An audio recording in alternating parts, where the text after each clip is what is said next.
Well, I'm starting to work on the carving the feet here, and I've done one of them so far, and that's this one here.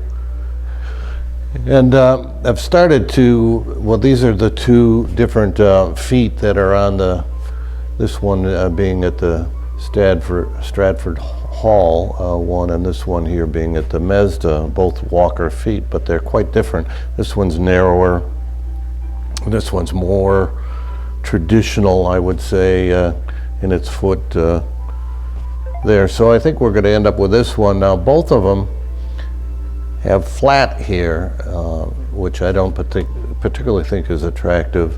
So we're going to try and make that round and make it part of the ball. So that's the plan anyway. So to get started, the couple of poplar feet that I had roughed out were too small, really, to make this particular ball, and may still even want to be bigger yet. And Mary May helped me out with getting started with it. She had some photographs that she did of one a number of years ago, and she sent them to me, and I copied kind of what she did here. This is a 3-inch circle, and then this is a 2.5-inch circle, and of course you got the centering marks there, and then we have a toe over here and a toe over here, and then of course the toe in the front, and then this would be shaped later. So I carried those marks to the side here. This is the side toe, and we got one on that side, and then this would be the center toe. Then I cut this out on a bandsaw to start the curve. So now what we need to do is saw into these lines here to get started. This of course would be the ball over on this side, the ball on this side, and then it comes up into here, and you got the one long toe that runs down the center, and then the side toes, this will be ball over here too, up to these I don't know what you call it, knuckles I guess, and then it tapers off into the leg. So that's kind of what we have on this one. You've got the center toe, you got the side toes here, and a ball in the middle, kind of a ballish, and this is rounded here, but needs more work so that it looks like it's part of the ball on either side. So that's kind of where we're at. So we're going to start doing that, and to cut the toes, or the saw marks along this line for the toes, I have the saw set to 3/8 of an inch here, so that the tape is to tell me when to stop, so you don't go too deep. So that's where we're going to start out. Well, if you follow me on Instagram, I did post a little picture on there and a little story that this bench, I made a bench on bench years ago, and when I made it, I made the legs removable, and I always said I was going to make another set of legs for it which were lower so that I could carve on it, and I never did that. So since I had a lot of carving to do on these legs, and I needed a way of fastening them better than the little benches that I had for carving, I made a new set of legs and removed the other ones, and so far it's working out real well. I like the fact that the vise that's on here is on two separate, so it's not connected, and so you can angle the vise so it's pinching it here as well as in the back, and it makes it nice and tight. So that's the little bench story. And we're sawing out the big toe here and making the saw marks 3/8 of an inch deep.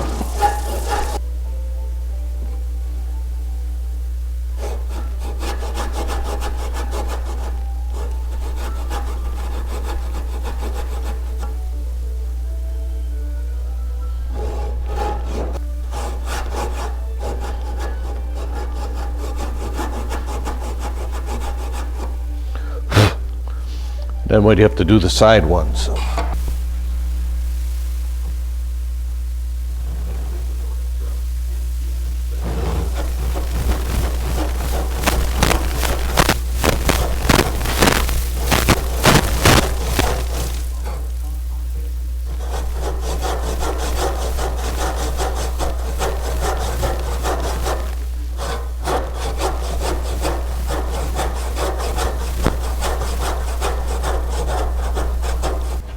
So after putting the saw cuts in here, along here and along back on these two corners here, the first thing to do is to round it over.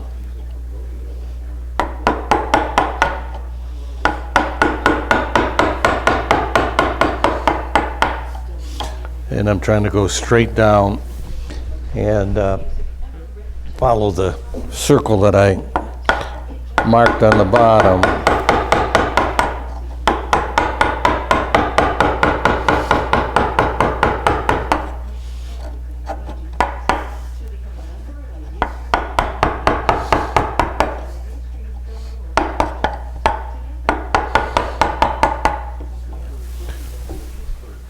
And it's getting there.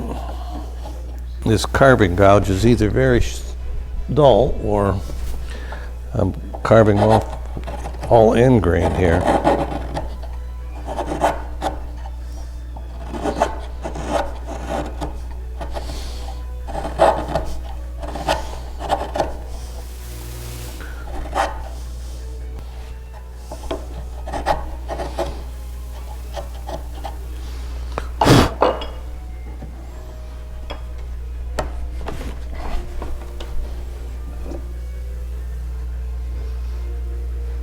A little bit more on each of these to round it over.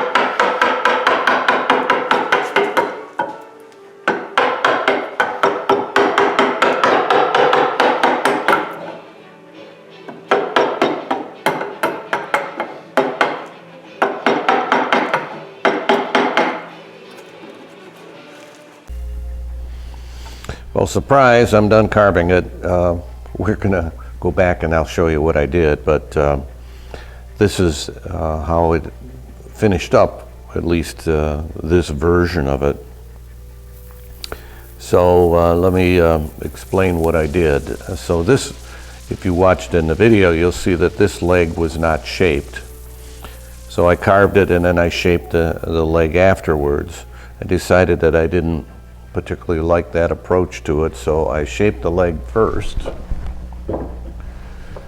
And so this is about where we were at in the video. So the leg is shaped first. This is 1 3/4 round down here. And so now I've got half the ball carved here, the toe on there. I haven't decided what we're going to do with this yet. So we got to do this other half, so you can watch me carve this other half. Essentially, you know, we got it round here, and then you come down, and then that, by making that, it exposes this area here for the toe. So, and of course, we got to shape that final toe. So you'll see me working on this.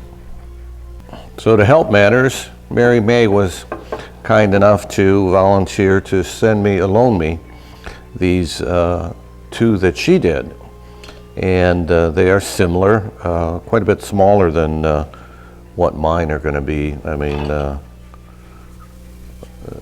leg-wise.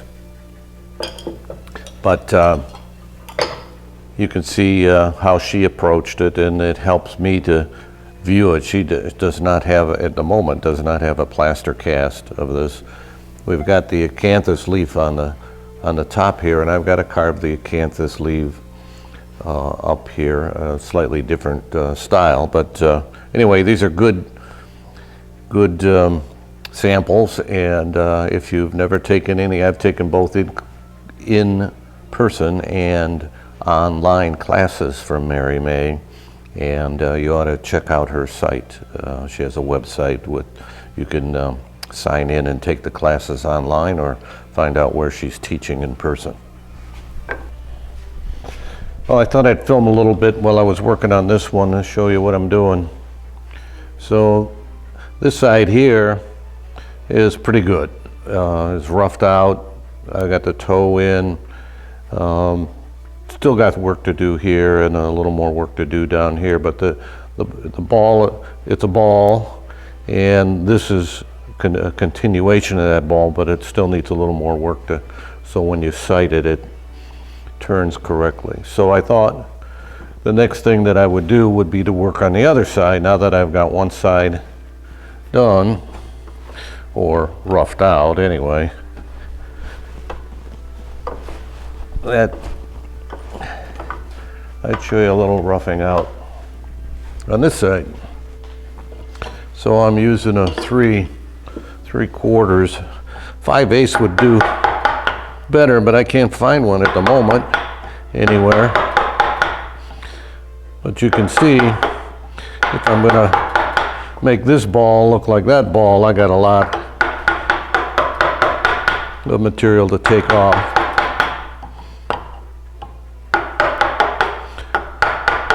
So I'm taking pretty big chunks here. Not overly worried, although that would be a minor disaster. There.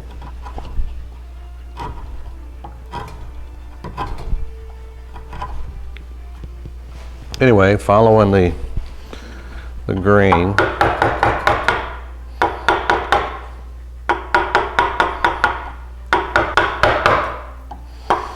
Anyway, you get the idea. So just like that, it got finished. So here it is, roughed out. I didn't show you me carving the toes or this center toe, but it's roughed out now. The ball's round, the toes are shaped a bit, and I like this shape much better than what I did before. Earlier in this video, you saw me start this one, and I did finish it. It's narrower, the ball is higher, and if you recall early in the video, this leg was not shaped, so I'd carved the foot and then shaped the leg afterwards, and I didn't like that approach. So I started over in the middle of the video where I did this one, which had the leg shaped, and then I carved the ball, and I like that a lot better. So that's how we got here. Mary May, when she sent me that leg, I looked at what she had done, and she did it this way, which was to have this round on the bottom and then this pad in the back. I like that, so I'm going to reproduce that. This, of course, has to be cleaned up. This is the photographs that we had, and the one, this one foot here is very narrow. This one here is more like what we have here today, although there's no web. So that's my interpretation of it. I think this is what we're going to go with. I may do one more practice one before I start on the mahogany. We'll see. This needs an acanthus leaf on here now, so that's what I'm going to do next, is trace the acanthus leaf on there and take a crack at carving that. So this is where I am with the project, and I'm going to take a break and go on vacation to Florida, so it'll probably be a month before you see any more videos, so don't worry that I died again. So we'll see you soon.